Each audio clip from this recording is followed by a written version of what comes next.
Alright folks, now move to question time, and it's questions for Minister for Infrastructure. Number 11 has been withdrawn. I call Jerry Carroll.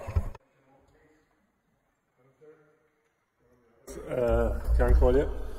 This is an operational decision taken by TransLink. However, my department have taken time to request the information from TransLink.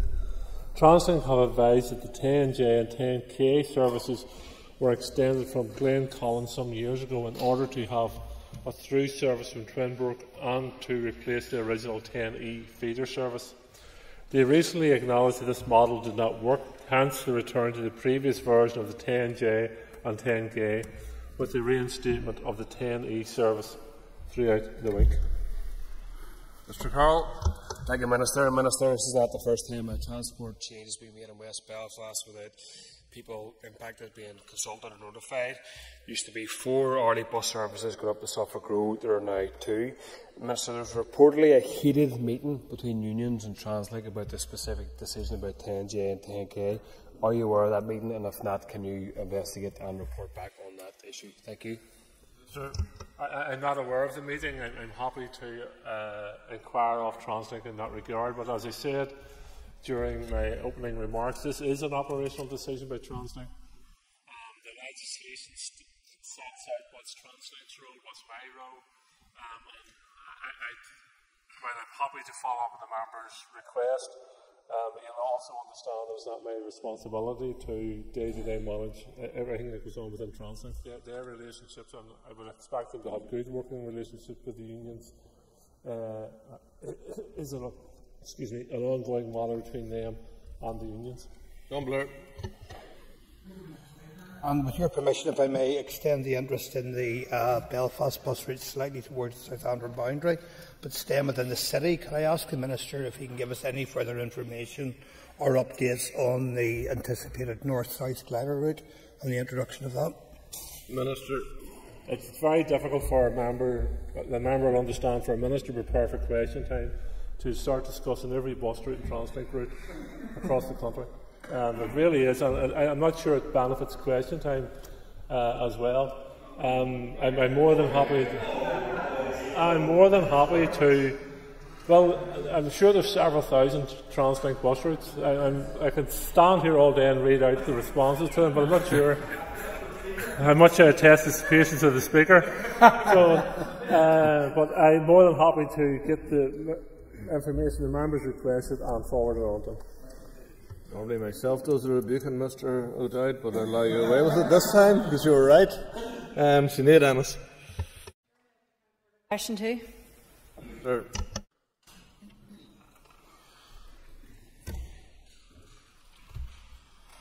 I recognise the inconvenience caused by the temporary closure of one lane on both of the Shore Road Rostraver and the Kilkeel Road Hilltown due to landslips caused by the unprecedented weather in November 2023. My department has appointed a specialist geotechnical engineer to assist in design solutions. However, the scale and complexity of the work required at both locations means that it will take time to deliver the permanent and cost-effective solutions. Regarding the A2 Shore Road, a temporary design solution has been developed to allow two-way traffic, and we are currently awaiting environmental approvals from NIA to allow the work to go ahead. Our contractor is ready to carry out the work as soon as approval comes through. The landslip on the Kilkeel Road in Hilltown is likely to require a complex solution as the embankment to either side has become unstable, and therefore this will take additional time to be thoroughly investigated. A design completed and then have this implemented. I can assure the member that my department will continue to prioritise this work to allow two-way traffic as soon as possible. Ms Ennis. I thank the Minister for that response, and I know that he does understand the level of disruption that this has caused, particularly on the A2 Shore Road.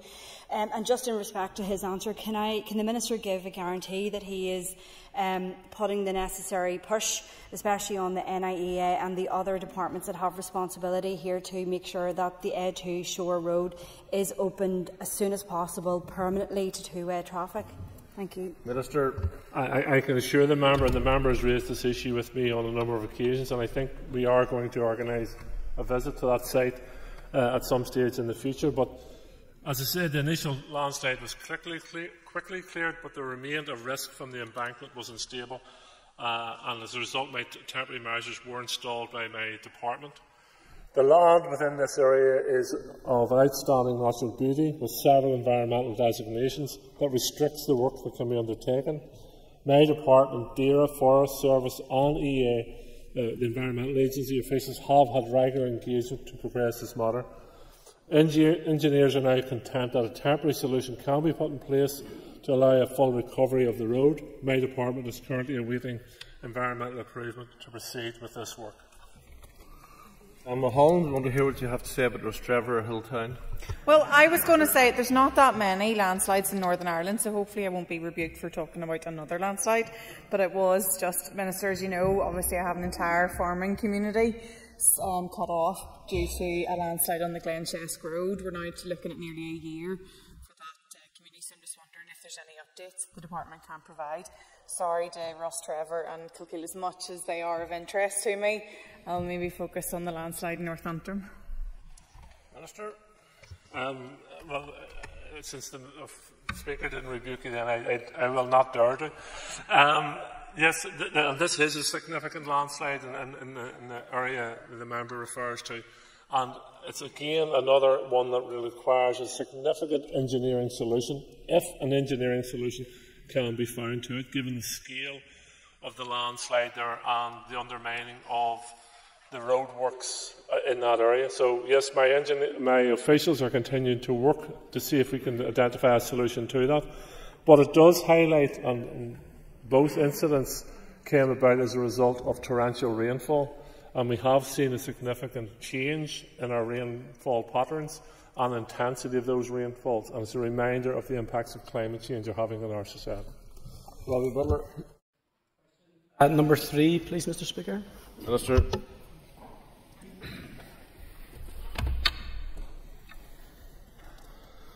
The proposed A1 Junctions Phase 2 scheme from Hillsborough to Lochbrickland has been developed to address the most prevalent safety measures on the 25 kilometres of the dual carriageway, particularly focusing on the closure of all gaps in the central median, including the installation of a concrete safety barrier, the provision of 4 grade separated junctions, the closure of 9 minor roads which connect with the A1, and the altering all remaining roads and accesses to operate on a left-in, left-out basis only. Preparation for the procurement process is now underway, involving the finalisation of the contract documents in readiness for a formal procurement competition. This process is due to commence next month and last between 12 to 15 months. Construction is planned to begin in February 2026 and continue to completion over the following 3 years. Mr. Butler. I thank the Minister for his answer, and I hope the Minister will forgive me. I just want to pay tribute to people who died on the road. One was a former Fire Service colleague and one a friend that I grew up with, and I know the Minister is wedded to the delivery. So the Minister has outlined the time frame for the completion of the project. Can the Minister then outline what the cost implications will be and if there are any budgetary pressures? And can we get a commitment that it will be delivered on time regardless of budget? Minister.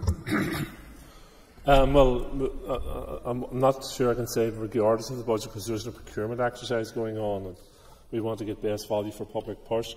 But the current cost estimates going forward for the scheme is around £110 million to £120 million. That will come out of my department's budget. I've already made a commitment to move ahead with this scheme, and that commitment remains. John Buckley. Minister's update in relation to the A1, which also travels through our own constituency in Upper Bann and has had huge implications in terms of life and safety along that route. The wider issue surrounding Hillsborough has been long in the press as to the severe traffic congestion that it itself faces, particularly as a rat run for many large heavy goods vehicles. I know the Minister's department has in past looked at this issue. Is there any further update that the Minister can provide to the House? It has been raised with me on several occasions, and my department officials have carried out studies to see if there is a solution to Royal Hillsborough. We have not found that solution as yet that wouldn't cause significant traffic congestion and disruption on outlying roads. I am due to meet the member's party colleague, the Deputy First Minister, in the coming weeks, and we'll have further discussions about it. David Honeyford. To the Minister, thank you for outlining the sort of timeframes of what we're doing. It's a vital upgrade of day one, and as others have said, the safety element here is paramount. But is there anything the department can do in the short term to improve safety on the road right now? Minister. We will constantly keep under review any measures we can take to improve road safety, particularly along the A1, given its horrific traffic accident history. But as I've said to members before, the most effective way of improving road safety is road user behaviour. And we have to ensure that when we're using our roads that we act in a way which keeps ourselves and others safe along that road. Stephen Dunn.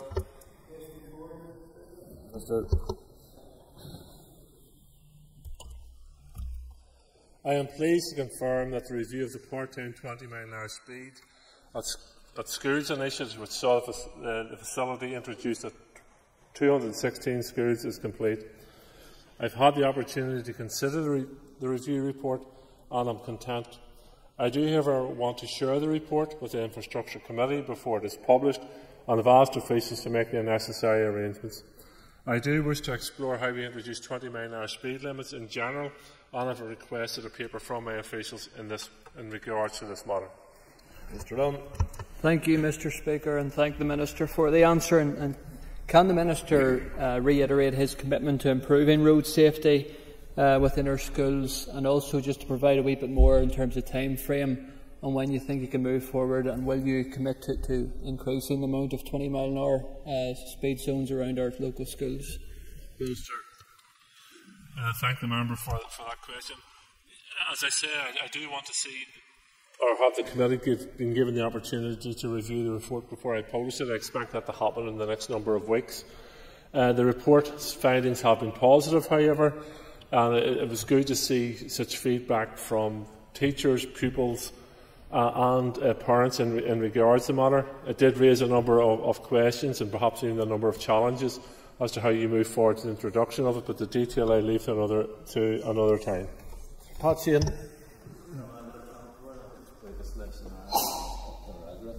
Could the Minister tell us if he has plans to roll out the School Streets Initiative? Minister. The School Streets Initiative, for members who are maybe not familiar with the scheme, would mean that a designated street would be closed off to all traffic at a certain time of the day, obviously schools opening and closure times. We are looking at it in part of a broader aspect of work we're involved in, particularly in terms of active travel and how we promote more active travel. And schools would be a good example of how, where and when we could promote active travel. So it is part of that formula moving forward in terms of discussions and consultations around it. Master Till.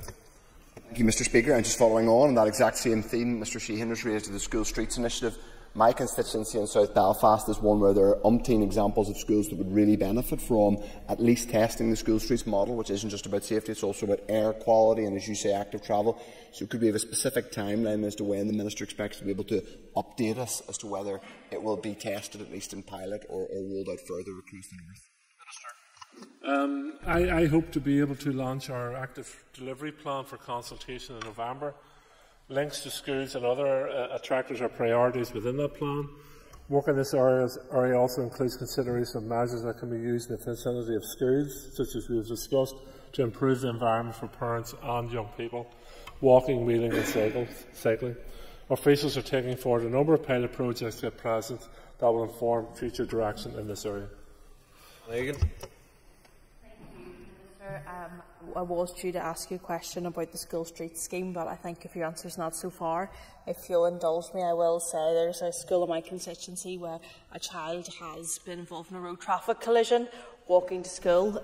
With the next rollout, it's question time, not time for statements. So if you haven't a question, we'll move on. Alan Chambers. Would the Minister agree with me that inconsiderate and careless parking outside schools can provide as big a threat to the road safety of our children as vehicle speed? Sure.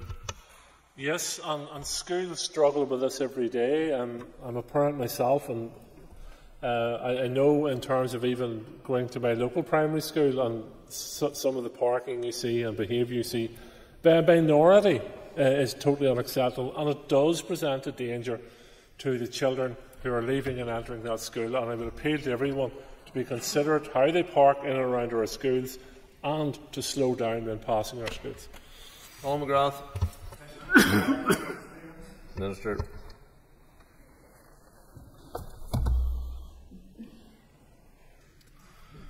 As Minister responsible for promoting and improving road safety, I want to work actively with partners to reduce deaths and serious injuries on our roads. I believe the targeted provision of infrastructure at local schools can go a long way to making our roads and communities safer. I'm aware of the ongoing issues at Albert Street, Downpatrick, and in particular in the immediate vicinity of Our Lady's and St Patrick's Primary School. My department has taken forward a study to establish what options are available to introduce engineering measures to improve road safety and traffic progression along Albert Street in Downpatrick. Due to the recent opening of a new Eurospar and the merging of 3 schools to form the Keele Trinity Grammar School, we have now commissioned further traffic studies for inclusion, or further traffic surveys for inclusion in this study to inform other options. My officials will arrange another meeting with DEA representatives, including the MLAs, after we receive the conclusions of the study to discuss our way forward. Mr. McGrath. Thank you very much, Mr. Speaker. During the collapse of these institutions, I had asked the Department for a resolution to the issues. From the Minister has come back. I have asked him, I have written to him, I have spoken to him, and each and every time we're told that something is happening at some point in the future. What message would the Minister have to the primary school child who on the 18th of September was pinned up against the railings in fear as a vehicle had to mount the footpath in order to be able to maintain the traffic flow in the street? Minister, my message would be this. The driver of the vehicle should have been taking all precautions to protect the pedestrians on the footpath. There is no I have to mount the footpath. There is you drive at a speed which is appropriate to the area and you respect the other road users. So in the member's question, he is targeting or pointing his question in the wrong direction. It's like Mr. Chambers' question. You're driving past a primary school or any school. You drive appropriately to ensure that you're not presenting a danger to other road users. Cathy Mason. Minister for his answers, and I do welcome that there are now further studies with the changes that have happened in the area. You did mention about consulting with local representatives. Can I ask how and when that will happen? Minister. Yes, when we have firm proposals to bring forward, and I understand the frustration of elected representatives in this regard, and even members of the public in this regard. But when you're going to change traffic going through a town or a village, it has implications for the roads and networks in and around that. So we have to rule out taking actions which may have damaging actions elsewhere in that road network. We want to make sure that when we take an action, it is the right action. But once we are in a position to ensure that we have a proposal, a workable proposal to bring forward, we will bring it forward in consultation with local councillors and MLAs and the MPs for the area. Thank the Minister for his responses so far. Can I ask the Minister for an assessment on how the active travel delivery plan, which he's already mentioned, will better support active travel on the way to school?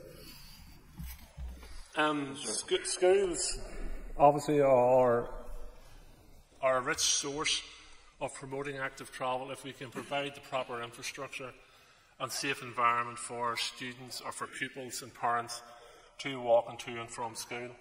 So they will be a central part of it. As I said, I hope to launch that consultation in November, and there will be much discussion as to how we ensure, particularly in terms of if we can get our young people and encourage them to start walking to and from schools, then you're setting a pattern in life which will hopefully stay with them for the remainder of their life. So it will be a central part of our active travel strategy. Dan Dodds.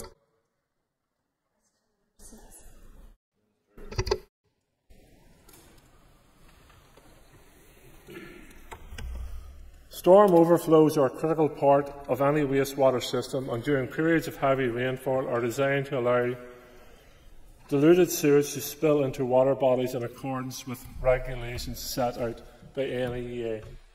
Spills from storm overflows are made up of wastewater from households and businesses that is heavily diluted by rainwater. The vast majority of what is spilled is made up of rainwater. However, NI Water estimates that approximately 1 to 2% of what is spilled is raw sewage. NI Water publishes information on both predicted and actual spill volumes on its website. From information provided by NI Water on predicted spills into Belfast Lough, this equates to 1 to 2% approximately, and therefore is around 28,000 cubic metres per year. Dan Buzz. Thank you, Mr. Speaker, and thank you, Minister. Minister, the NI Water estimate that there is around 20 million tonnes of untreated sewage spilled into our waterways annually. And that includes around 10,000 septic tanks that are on the inner boundary of Lough Neagh. Would the Minister agree with me that the issues around Lough Neagh are not just an issue for the farming community, who are easy to blame in this issue, but a wider issue that must be tackled in the round and a multifaceted issue? And will he commit to funding the devices that are necessary to allow us to ascertain just how much raw sewage is in our waterways? Minister. Thank you. Thank the member. I agree it is a multifaceted issue in relation to Lough Neagh, and finger pointing and blaming isn't going to get us anywhere. What we have to do is identify the issues and find resolutions to those issues. In regards to my responsibilities and my responsibility as the sponsoring department for NI Water, I am working with my executive colleagues and others about ensuring that we have proper funding for NI Water to put in place the wastewater treatment works, also to put in place the spillage monitors, so we know exactly what's happening and where it's occurring, and to work with others to ensure that we restore Lough Neagh to its full health and well-being. Ask on the back of that why storm overflows can't be removed, or what would the implications be? Minister, to remove storm overflows completely would cost billions upon billions of pounds, and maybe not be the best, was effective usage of public monies in that context. There is no question we have to upgrade and install new wastewater treatment works, but the most efficient wastewater treatment works will always have an overflow built into them, because when a deluge of a storm comes, the system becomes overpowered and you have to release the water somewhere. If you don't release the water, then it goes back up the system into schools and homes and properties. As I said in my original answer, while the volumes of water being released are quite significant, it usually contains between 1 and 2% of raw sewage, which is not ideal. I'm not suggesting it's ideal, but it's 1 to 2% of raw sewage being released into water courses, which themselves are being also heavily influenced by the storm, so they're going into being further diluted. But every system, no matter how modern, how well invested in it, will have an overspill facility built into it. Peter McReynolds. Thank you, Minister. To improve our water quality, Northern Ireland Water will have to maintain its wastewater treatment sites to an acceptable and high standard. And to do this, it will need to be able to spend above its RDL and CDL allocations. Has the Minister explored how they may be able to do this? I have. It's a constant course of engagement I have in discussion. I'm currently, as I've said, answer one of the previous questions was, I'm engaging with my executive colleagues to see if we can have more financial capability in this financial year. I'm looking at legislation in terms of the SUDS bill, sustainable drainage, where we're trying to hold back some of the rainwater going into the system and let it release into the system slower, which means that it doesn't become overpowered as quickly as it can in some circumstances. I'm also looking at in terms of developer contributions. That may require legislative change, and I'm exploring that to see if that's part of the suite of solutions we require in relation to a sustainable funding model for NI Water moving forward. Dr. Reagan. I thank the Minister for his remarks so far. Minister, in a previous question you alluded to the extreme weather events which seem to be happening now with monotonous regularity. Could the Minister say, is there any plans to improve the modelling that we're doing with the Met Office about these extreme weather events, particularly as the implications that they have for overpowering our sewage system and other areas of our infrastructure? Well, in terms of the spillage monitors, which Ms Dodds referred to earlier on, that will give us evidential basis of where the current areas are under the most pressure in terms of overflows and spillages. I also hope to be able to invest in a storm forecast or a floods forecasting centre for here, which I think would be hugely beneficial. It is quite a significant investment, but I think in terms of our forward planning work programme, it's something that we are going to have to invest in to ensure that we have a suite of knowledge in front of us which allows us to plan, predict and react in a way which protects homes and businesses moving forward. Timmins. Question number 7, please.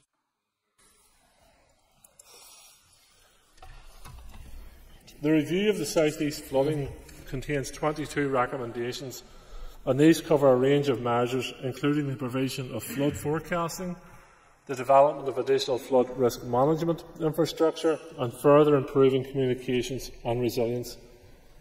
My department is currently progressing a study to assess the viability of further flood alleviation measures to reduce flood risk in Newry. The project team are also currently engaging with Newry, Mourne and Down Council with a view to potentially accelerating a section of the proposed flood alleviation works through the Council's theatre and conference facility suite. My department has also continued to work closely with the Newry business community to establish a regional community resilience group for them and others to improve preparedness for any future flooding. To alleviate the impacts of floods from rivers, my department will also continue its inspection and maintenance regime in relation to designated watercourses and their associated infrastructure within the Newry and South Armagh catchments. An extensive programme of desilting works is also scheduled to be delivered this financial year in Newry for designated underground culvert infrastructure. Ms. Kimmins. Thank the Minister for his answer so far, particularly as we come towards the first anniversary of the flooding last year, which decimated particularly Newry City and parts of South Armagh. With that said, can the Minister give me some more information then on the Regional Community Resilience Group, please? Thank you. The Regional Resilience Group has been set up in discussions with other agencies to see how we can work with other agencies and communities to assist communities in their response to flooding and how they can assist when flooding incidents happen, particularly in the distribution of sandbags, etc., and storing sandbags in certain localities so they're easily accessible, because as the member knows and everyone knows, we don't always get significant warning as to where the flooding event is going to take place, or it's very difficult to predict where the exact major flooding incident is going to take place. So working with local communities and local businesses, we want to be in a position to ensure that there's accessibility to some of the materials that we require for that first initial emergency response, working in conjunction with all the partners who respond to flooding incidents. Mr. McNulty. Minister, as a result of flood events of food risk and inadequate mitigation measures, households and businesses in your area now and Southern are being crippled by the cost of extortion insurance premiums. What specific actions, bar cutting down ancient Irish oak trees, does your department propose to take to address flood risk factors in a manner that will ease the burden of crippling insurance costs for my constituents? The reality is, and the member throws a flippant remark, and if I had followed the member's advice and not carried out the necessary repairs or works in Uri, the flooding in Uri last year would have been worse than it was. If I had followed your advice or your campaign to do nothing, because you didn't come forward with an alternative solution. You think you can run a government department through headlines, through Minister. You have to be able to run a government department through evidence-based interventions. My department had an evidence-based intervention for Uri. We carried it out, and as a result of carrying it out, we protected thousands of homes and thousands of businesses in Uri. Now, does more need to be done? Of course it needs to be done. And some of those decisions will be difficult. Some of them will be unpalatable. Some of them will require a minister to make an evidence-based intervention. And I will continue to do that. Philip Brett. Minister.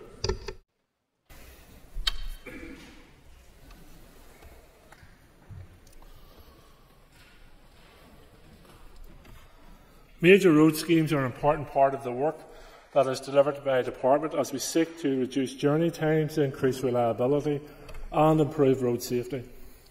In October 2022, I published a Placemaker and Active Travel Review report on the scheme and asked my officials to carry out further work on 3 scenarios recommended within it. The work to prepare a placemaking and active travel development report has now been completed. Due to the underinvestment in major road schemes and the constrained budget position, the scheme was considered as part of the prioritisation of major schemes, and further work on the scheme was paused as part of the outworkings of that review. I plan to meet with officials in the coming weeks to review the scheme, and which will allow me to consider the way forward for the entirety both of the major roadworks development and the placemaking scheme. Any subsequent decisions to proceed with the York Street Interchange project can only be made when I am confident there is budget certainty for the scheme and its delivery in line with my department's emerging transport plans. Mr. Brett. And the Minister will be aware of the traffic chaos that took place in our city centre at the weekend and the need for major roadworks to take place. But given the budget constraints he's outlined, will his department then commit to delivering smaller scale projects such as the pedestrianisation of Hill Street in my constituency, which has also been paused, which would have little financial requirement for his department but would have a big impact on our capital city? Minister, very briefly, please. The traffic chaos you referred to at the weekend is as a result of a £3.2 million road improvement scheme being carried out in Belfast. I suspect people in rural Fermanagh, rural Tyrone and elsewhere are aghast that people are complaining that they're getting £2.2 million spent on the rural. Move to topical questions. I call Mark Durgan. Mr. Speaker, could the Minister outline what action he is taking to improve the electric vehicle charging network? The electric vehicle charging network is a commercial operation being driven by commercial entities, and which has seen significant success in recent times. And we are seeing more and more electric vehicle charging points being made available to members of the public on that commercial basis. Durgan. Thank you, Mr. Speaker. It seems that this is another one of these ones. It's a commercial operation until there's something positive to announce, but when there isn't, it's back to being a commercial one. Given that the Minister's stated commitment to electric vehicle improvements, could he explain why 25 months after he announced £1.3 million funding from the Office for Zero Emissions Vehicles for on-street residential charge point schemes. The tender for this project has not yet been released. Sir, I don't have the full details of the scheme in front of me. It's perhaps the scheme the member is referring to in terms of working in conjunction with local councils. Sorry, just can't catch the member's eye. Working in conjunction with local councils moving forward. I'm more than happy to follow it up for the member, but as I say, this is going to be a commercially driven operation moving forward. The Department of Infrastructure, for instance, doesn't provide access to petrol stations or diesel stations. That's not part of our function or moving forward as our role. It would be nice if you had the financial backing to be able to nationalise the electric vehicle charging network. I could be very tempted to go down that road. I simply don't have the financial wherewithal to do it at this time. Jonathan Buckley. And I know the Minister's in fine form today. So on that point, I don't know if he listens to Cool FM, but if he did this morning, he would have heard the pleas regarding traffic congestion in Belfast city centre. And it's not just road works, but serious issues pertaining to congestion. So can I ask the Minister to explain in detail what his department's plans are to alleviate the serious congestion concerns, not just in Belfast, but across Northern Ireland? There are serious, I agree with the member, there are serious traffic congestion in Belfast in the mornings and during the evening rush hour. Part of it is as a result of a £340 million investment in a new Grand Central Station, and part of it is a result of the £3.2 million that is being spent on upgrading the Sydenham bypass. So the reason why some of it is happening is because we are making investment in our infrastructure for the economic well-being of us all. I have asked my officials to monitor the Belfast situation closely to see if there is interim measures we can take while the work in and around Grand Belfast Central Station is going ahead, to see if there's changes to lighting operations or street lighting operations that we can take which would help alleviate the traffic in and around it. I accept that there's always circumstances where public transport is not suitable, but when you're sitting in traffic, perhaps one question we need to ask ourselves is this: could we use public transport to get here? Because when you're sitting in traffic, you are the traffic. But I do accept there's circumstances where it's not always accessible or available for everyone. Speaker, tourism is important to our city, and for buses to be able to access hotels and to bring tourists into the city, it's important that DFI is working in conjunction with those businesses. So with that in mind, I've been informed today that DFI have put a ban on private bus companies allowing their passengers to get off at the Europa Hotel, making visitors cart their bags throughout the city centre. So can the Minister commit to looking at how this regulation is impacting upon the tourists coming to our city, and bearing in mind that the Europa Hotel, as the most bombed city in Europe, not only survived but is now thriving? Let's not let it die from DFI over-regulation. Minister. I don't know the members DFI has banned, but there has to be appropriate parking for coaches in Belfast city centre. That's without doubt, and my officials and others are working along with Belfast City Council to see how we best identify and regulate parking for Belfast city centre and coaches. If we just have unregulated coach parking, then the traffic congestion the member refers to will only get worse. So let's work our way towards a solution, and I have no doubt we'll be able to reach a solution on it. I call Linda Dillon. Thank the Minister. Minister, can you confirm where there is a request for a speed limit to be reduced from 40 mph to 30 mph? Is there a requirement for a recommendation from PSNI on that reduced speed limit? Minister, there will be consultation with the PSA in that regard, particularly in terms of their history of collisions or in that stretch of road where the request for 30 mph or the reduction in the speed limit or increase in the speed limit, whichever it may be, is being requested. Dylan? May I thank Thank you, Minister, for the answer. And can you outline any work that's being undertaken by your department at the moment to look at policies regarding speed management measures, particularly in built-up areas? Minister, I had mentioned earlier in question time that as part of the 20-mile-an-hour review of speed limits in and around some of our schools, that the question has arose, would it be appropriate to introduce 20-mile-an-hour zones in certain areas, particularly residential areas? And I think that's a question we need to explore further. I am aware of the clamour around the reduction of 20-mile-an-hour speed limits in Wales. That was a much more general approach than I would be proposing. I would be proposing that we look at particularly residential areas without through roads on them, and to see if a reduction of 20-mile-an-hour would increase road safety for both whoever happens to be using the road. But I think it's something we do need to explore further. David Brooks. The Minister for his answers so far. He will know that my constituency, East Belfast, was particularly impacted by the traffic chaos that we've seen at the weekend, largely due to, I think, poor traffic management around the area. Could I ask the Minister to undertake to talk to relevant colleagues to ensure that there's a review of what happened at the weekend to ensure it doesn't happen again?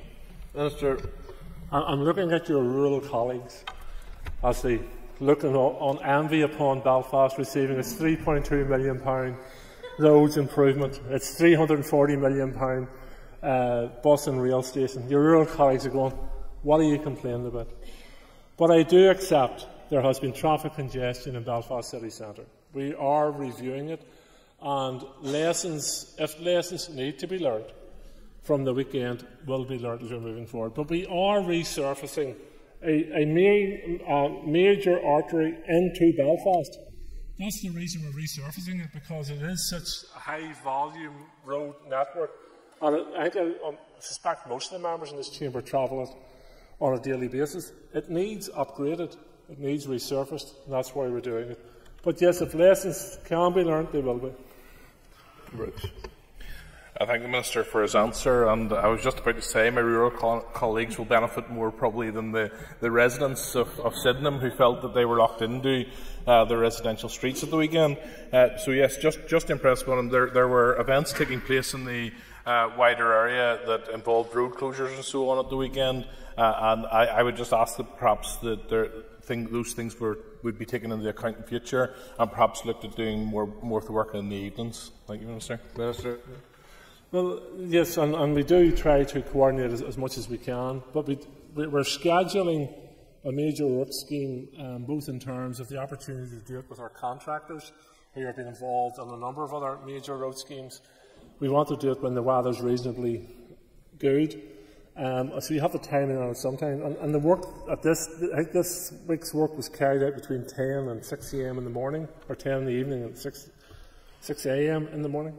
And there'll be further works in the weeks and months ahead, but we will look, and as I say, if lessons need to be learned, they'll be learned. There will be inconvenience. We cannot completely plan out inconvenience. There is going to be an inconvenience as a result of this scheme and other schemes, but I hope and have no doubt suspect that when the schemes are complete, people will welcome the fact that the work has been done. Ms. Kimmins. The Minister for his assessment of the success of the part-time 20-mile-per-hour zones outside schools. Minister, as I said to one of your colleagues earlier, I am going to allow the committee to see the full report before I make detailed comment on it. But it is I welcome the fact that the contribution from teachers, pupils, and parents in their feedback about the report. It clearly has had benefits, and we, as a result of the consultation and the work that has been done, we understand those benefits much further, but I think it's only right and proper the committee's given its place.